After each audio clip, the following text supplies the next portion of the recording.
To most people in Britain, Belgium is chocolate, beer, a weekend in Bruges, and a vague sense that the EU is somewhere over there. But behind that polite image, Belgium plays a smart economic game with the UK. Not loud, not dramatic, more like chess. Quiet moves, patient positioning, and constant balance between London, Paris, Berlin, and Brussels. Today, we'll look at how Belgium became one of Britain's most important economic partners on the continent, why the port of Antwerp Bruges matters more than most people realize, and how Brexit didn't end the relationship, it reshaped the board.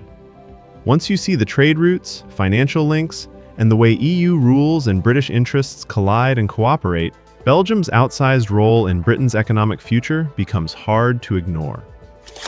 Belgium is small, but it sits on some of Europe's most valuable real estate, wedged between France, Germany, the Netherlands, and Luxembourg, with the North Sea on its doorstep. Brussels, Antwerp, Ghent, and Liège sit at the crossroads of shipping lanes, rail, and motorways connecting Britain to the European interior. Historically, that made Belgium a battlefield. After World War II, it became something else, a place where power negotiates. Brussels grew into the EU's political capital and NATO's home, turning a military crossroads into a diplomatic and economic one. For the UK, that mattered more than it liked to admit. EU negotiations in Brussels, trade through Belgian ports, regulations and standards shaped a short Eurostar ride from London. Belgium didn't just sit near the game, it hosted the rules of it. To see the chessboard, don't start with parliaments, start with ports. The port of Antwerp Bruges is one of the world's busiest. For UK trade, it's a crucial gateway into the European mainland, especially for chemicals, energy, and manufacturing supply chains. British exports to the EU, EU goods bound for the UK, and even global imports that get redistributed often flow through Antwerp Bruges, then move by road, rail, or barge across Europe, or across the Channel. Belgium's long-term play has been simple and effective. Invest, expand, deepen, modernize, and become the dependable sorting room for trade. Most British consumers never see it. They just see stocked shelves and functioning factories. But that reliability is built on Belgian logistics networks that UK supply chains quietly assume will work. That's one key move. Make yourself an unavoidable square on the board. If Antwerp Bruges is the physical side, Brussels is the political brain. Even after Brexit, the EU still sets rules that shape British exports: food, chemicals, electronics, and services. In practice, if you sell into the EU, you still live with Brussels' decisions. That's why British firms learn to play on Belgium's home turf. Offices in Brussels, EU lobbyists, relationships with Commission officials, MEPs, regulators, and trade bodies. Belgium benefits from proximity to all of it. Seeing what UK industries fight for, what they fear, what they prioritize, gives Belgian policymakers a subtle kind of leverage, the ability to anticipate London's reactions and position accordingly. Not necessarily hostile, just informed. Brexit changed the surface, not the reality. The UK still trades heavily with the EU, and a large share still runs through Belgium. Belgian ports and firms prepared early: custom staffing, infrastructure, scenarios for no-deal disruption, and new paperwork. For Belgium, Brexit was a risk: delays, rerouted supply chains, and an opportunity. Become the place that handles friction better than anyone else. While Britain focused on Dover queues, Belgian logistics sold a quieter pitch. We understand both systems. We'll keep your goods moving. Politically, Belgium broadly backed the EU's united position, but as a trade-dependent country, it often leaned toward predictability, because endless instability with the UK would hit Belgian exporters, ports, and jobs too. Less romance, more rational self-interest. Keep the board stable. Chemicals. Antwerp is one of Europe's biggest chemical clusters.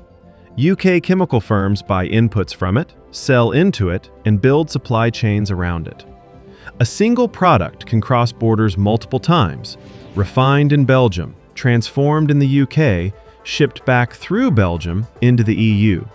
That interdependence is hard to unwind without self-harm. Energy. Belgium sits inside a web of interconnectors and trading routes linking the UK with nearby markets.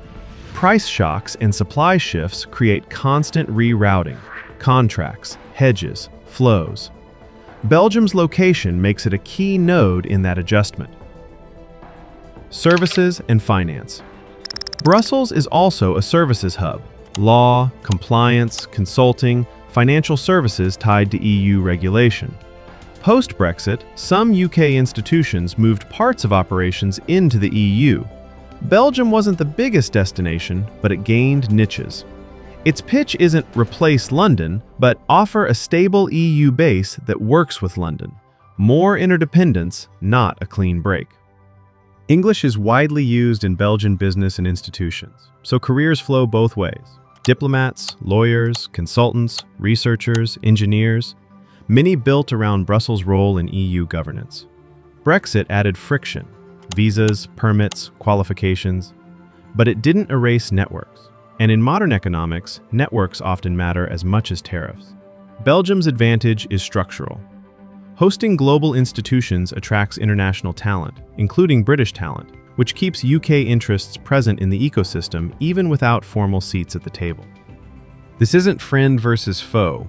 It's shifting cooperation and competition by sector. Ports compete with Dutch and French gateways, while cooperating with UK logistics to keep traffic moving. Belgium stands with the EU in negotiations, but wants day-to-day trade to remain workable. Some finance and services business moved from London into the EU, yet Belgian firms still rely on London's global reach. Industrial supply chains are so entangled that punishing the other side often boomerangs. So the chess match looks like this. Belgium positions ports, regulation access, investment, and diplomacy to stay indispensable to UK trade. The UK uses its market size and financial gravity to stay important to Belgian business. Neither wins by clearing the board. Both win by improving position without breaking the system they depend on. When people talk about Britain's post-Brexit economics, they name the EU, the US, China, maybe India. Belgium rarely makes headlines. But follow the real flows: containers through Antwerp Bruges, rules from Brussels, energy and chemical supply chains across the North Sea, and Belgium keeps appearing in the background, move after move. No shouting, no big gestures, just steady repositioning. Contracts, compliance, infrastructure, adaptation. And that's what the real global economy looks like. If you want more deep dives into these quieter, decisive economic games between countries, stick around. Because behind every port, treaty, and border, there's strategy playing out whether we notice it or not.